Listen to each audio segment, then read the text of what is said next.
guide you through how to calculate your Replit cost using the latest 2025-2026 methods. If you find this helpful, consider subscribing and liking the video. First, go to the Replit website and log into your account. Once you're logged in, navigate to the top left corner where you'll see your profile icon. Click on it and a drop-down menu will appear. From there, select Account Settings. In your account settings, look for the Billing section. This is where you'll find all your billing information. Click on Billing to open up a detailed view of your current subscription plan and usage. You'll see a breakdown of costs associated with your projects, storage, and any additional services you might be using.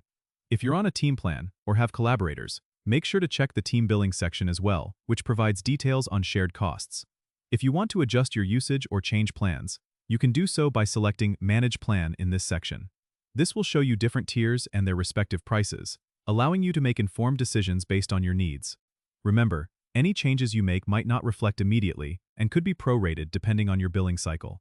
It's also a good idea to review your recent invoices, which you can find at the bottom of the billing page, to ensure everything matches up with what you expect.